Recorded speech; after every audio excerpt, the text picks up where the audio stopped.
Alright, so according to Theorems 7, if you are given a circle, okay, let's say you've got a circle like that, right? If I draw, okay, if I give you a center, obviously, you must have your center. If I draw the radius, okay, say to the circumference like that, and then I draw a tangent to the circle like this, okay, the angle between the radius, you can call it r if you want, the radius r, and the tangent, okay, let me redraw it, redraw the tangent, it has disappeared. Okay, so that's my tangent.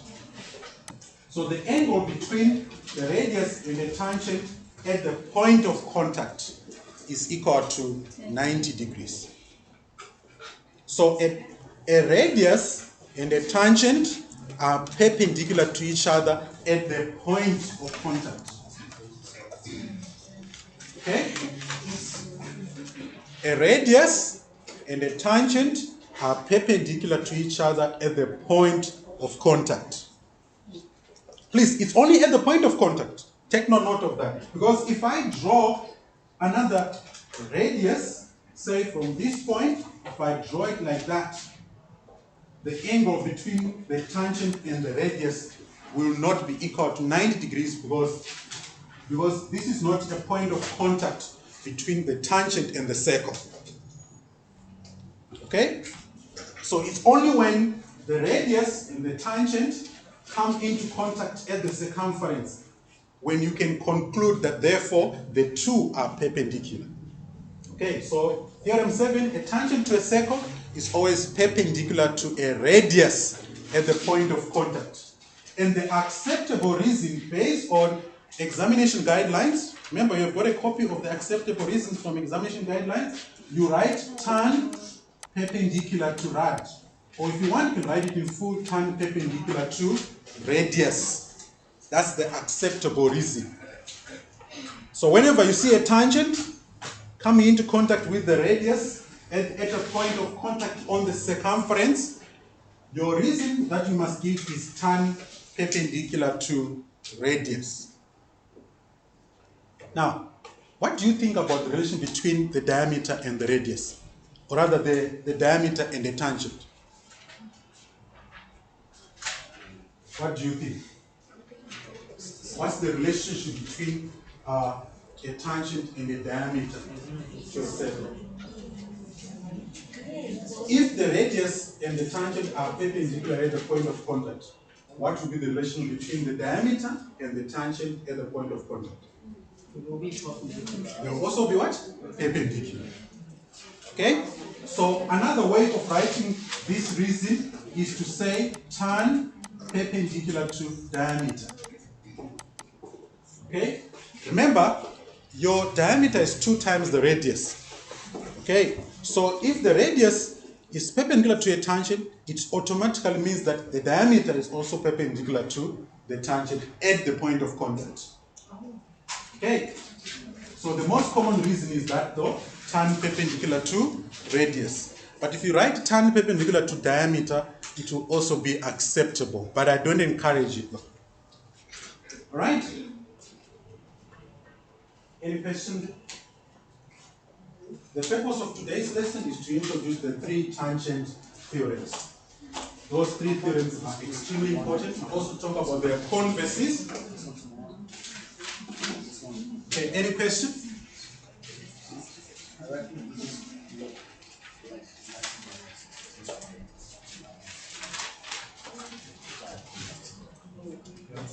Sir. Yes.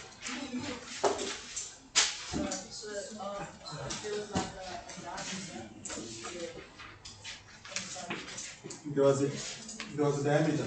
Yes. Are you talking about, okay, let's just add it. Let's add the diameter.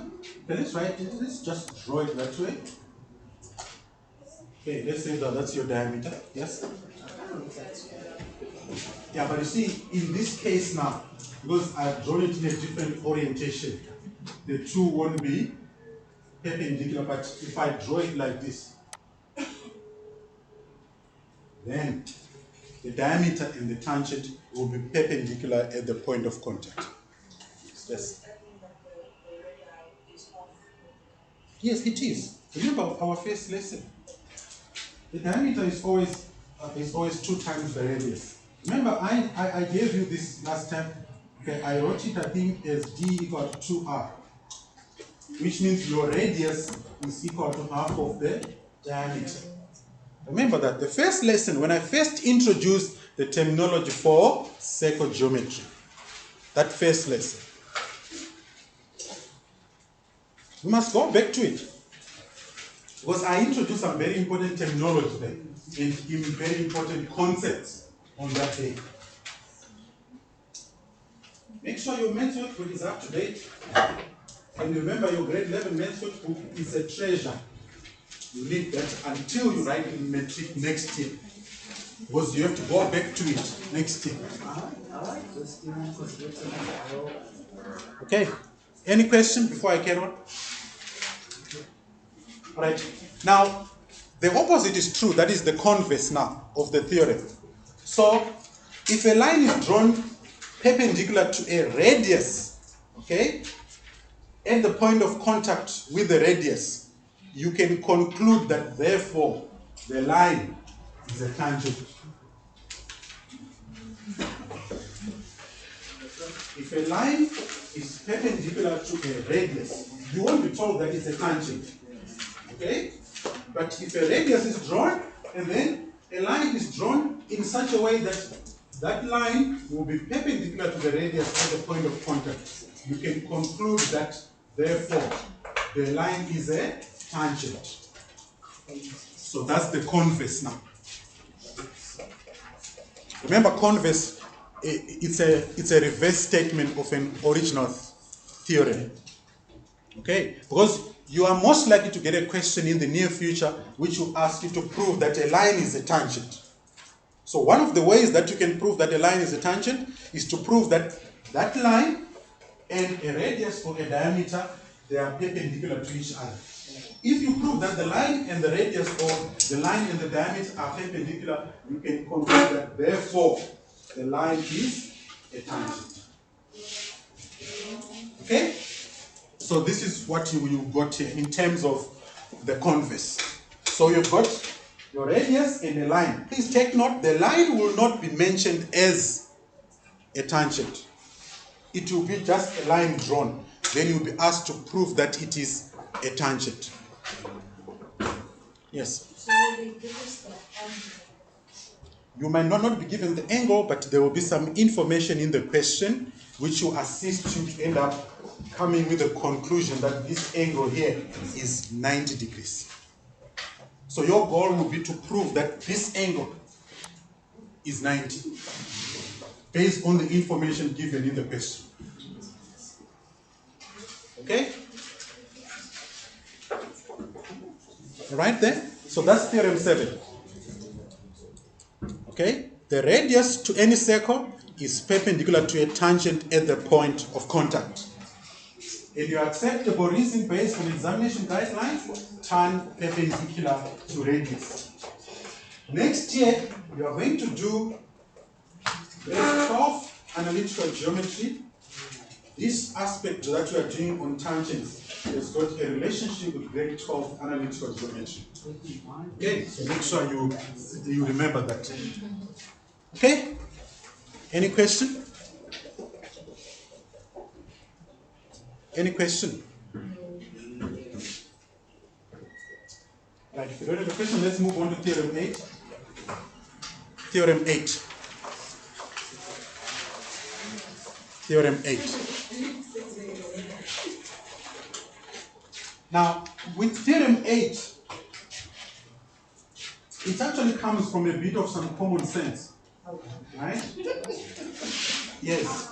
So, if you have a circle, okay, if you have a circle, okay, like that, right? And then you obviously have to identify a center, or the center must be given. You've got your center there, right? You can draw a radius rather, from the circumference to the center, and then you can draw another one to the other side of the circumference. Right? Now, according to theorem 8, if two tangents are drawn outside the circle from the same point, they will be equal in length up to the point of contact. Okay, I'm going to repeat that. So if you draw two tangents, okay, let me move it so it looks nice. Okay, that's more like it. Right? And then the other one. So you can have something like that. So if two tangents are drawn from a common point outside the circle, so our common point is that.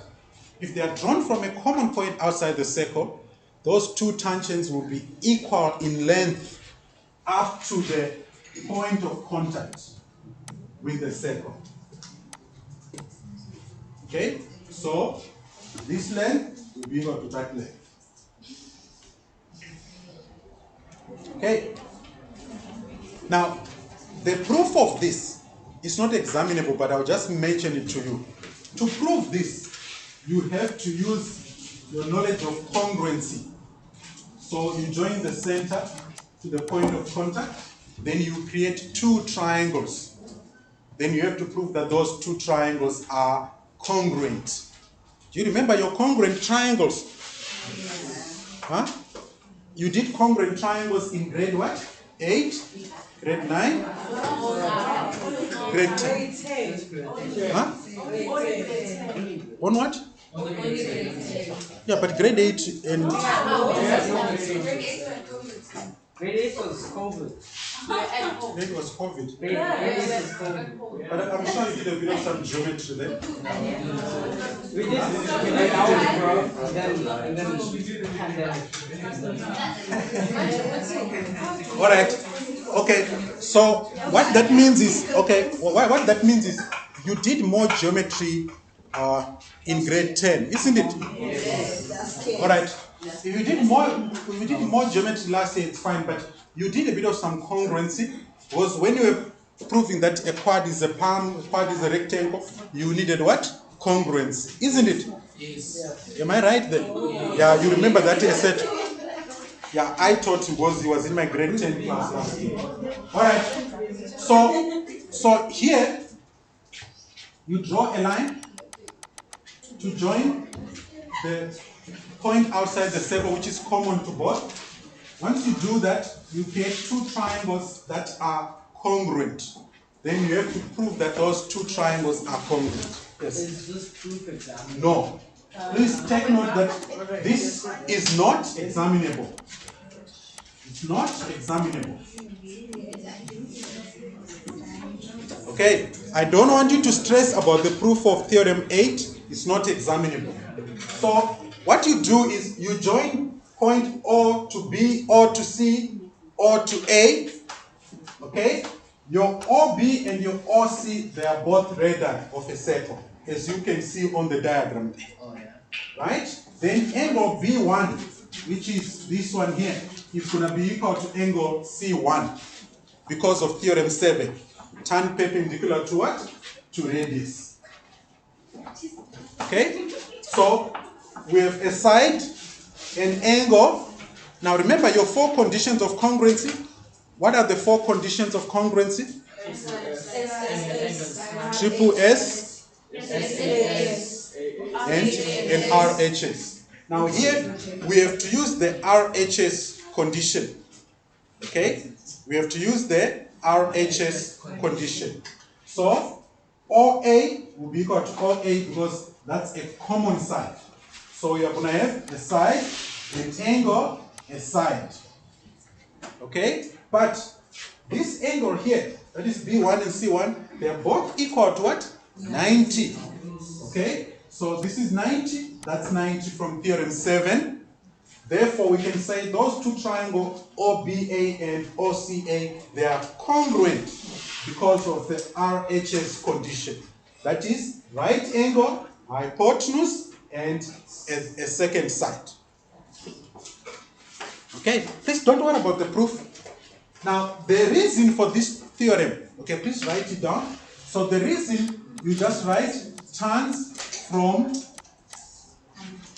a common point. Turns from a common point. Okay? You can also write turns from the same side. Okay? If you put same side, then you replace the A by what? Turns from the same point. Any of those two are acceptable. Okay? Either write turns from a common point or turns from the same point. Okay, that's the acceptable reason for theorem 8 on tangents. What is the count?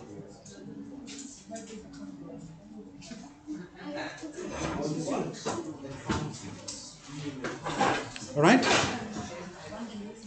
Any question before I move on to the third theorem?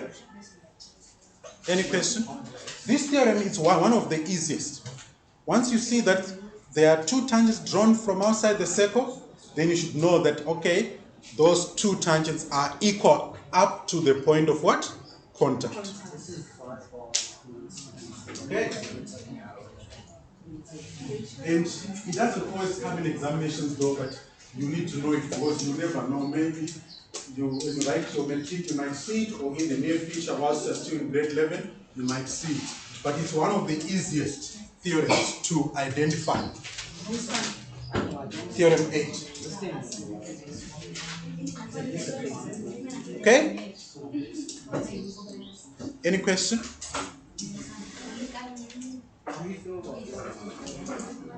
Is there anybody who has got a question before I move on to theorem 9? Alright, so theorem 9. Okay, your theorem 9. Now, this one is very, very important. Among the three tangent theorems, this is the most important because its proof is examinable. Okay, theorem 9. So, according to theorem 9, the angle between a tangent to a circle and a chord drawn from the point of contact is equal to an angle in the alternate segment.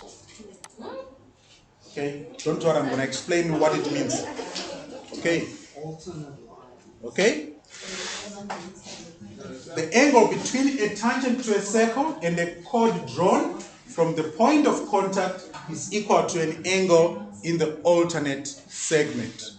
And this theorem, it is the famous tan-chord theorem. Maybe you have heard your friends talking about it? No. Okay. So this is the famous tan-chord theorem. I'm saying famous because examiners like to test it up to metric. Yes. So is the acute angle case examinable or the obtuse angle? Okay. Any of them can be tested. Yeah. So we'll talk about both cases. So the angle between a tangent to a circle and a chord at the point of contact is equal to an angle in the alternate segment. Okay?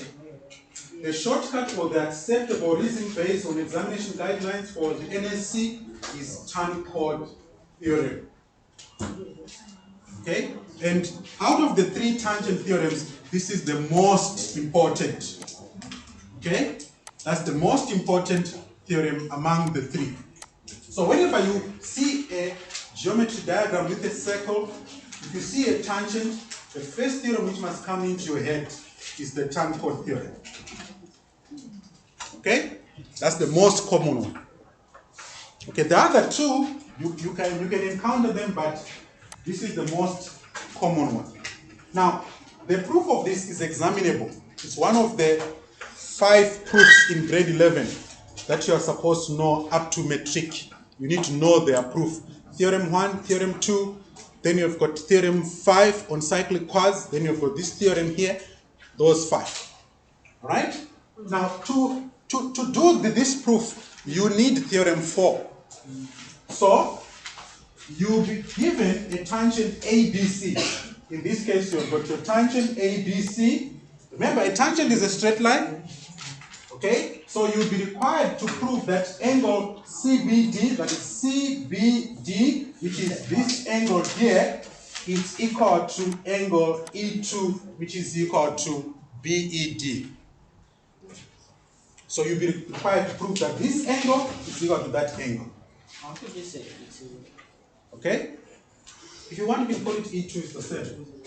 And if you want, you can call this one B2, it's the same.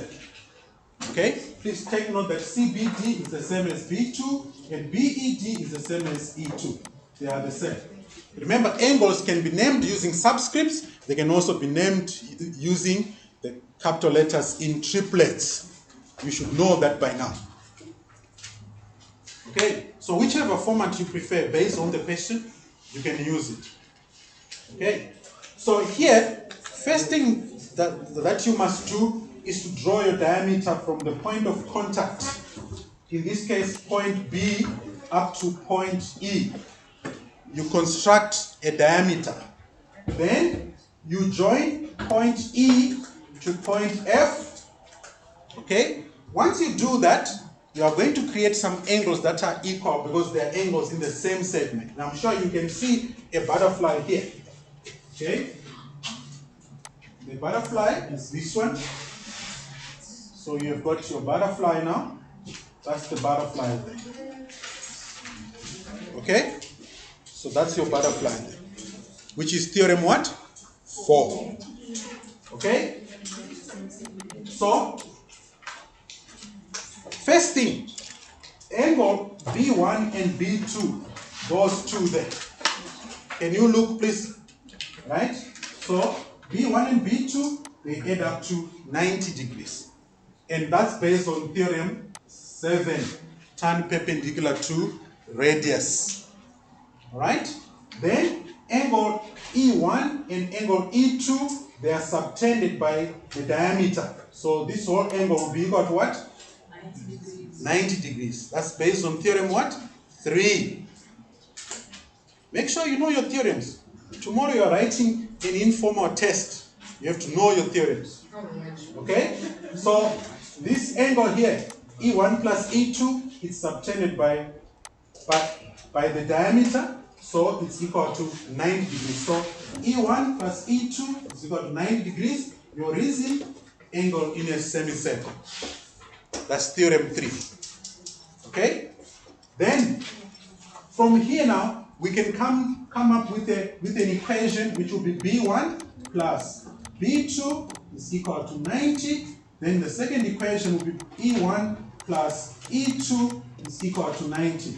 Now, remember, I told you that if you have got two equations and they have the same equal value on the right-hand side, you can equate the left-hand side. So we can then make a conclusion that therefore B1 plus B2 will be equal to E1 plus E2. But there's a connection there. Okay?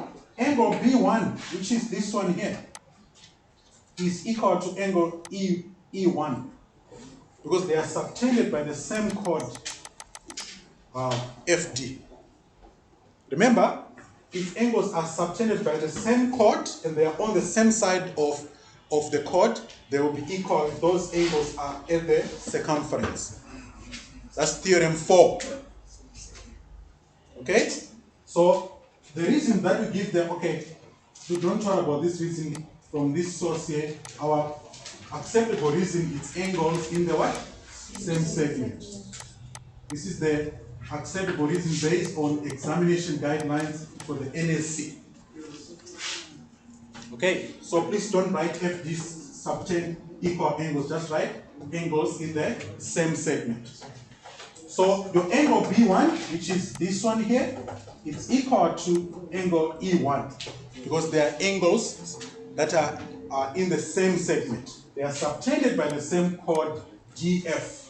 So once we have that, it becomes easy now because E1, okay, is equal to B1. So we can replace either of the two by the other one.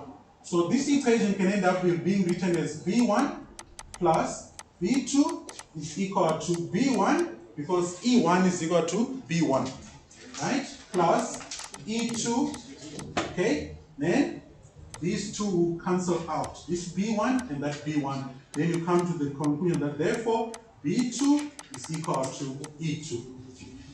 Okay? So this angle here, B2 is equal to angle E2. And that's your famous tan chord theorem. Okay? So the angle between a tangent, okay, and a chord at the point of contact, if the chord subtends an angle at the circumference on the left-hand side or the right-hand side, then this angle here will always be equal to that. Now, I'm going to ask you a question. Right? Which angle will be equal to this? It will be which angle? Which angle will be equal to ABE? Huh? It will be BDE. So this angle is also equal to that angle. Because it's an angle between a tangent and a chord at the point of contact. So this chord subtends angle D. Therefore, these two are equal. Okay? So make sure you remember your tan chord theorem. The proof is examinable. You might see it in your June exam, your November examination this year. Next year you might see term 1 or probably term 2 by June. Probably you might see the trial examination or final examination. So, Okay, this proof here. Yes. is the proof for the converse also examinable? No. No. All right, any question before we move on to the obtuse case? So this is the acute case, because there are two cases. Okay, so we have an acute case, which is the most common one, which is tested, but you might also get the obtuse case. Any question?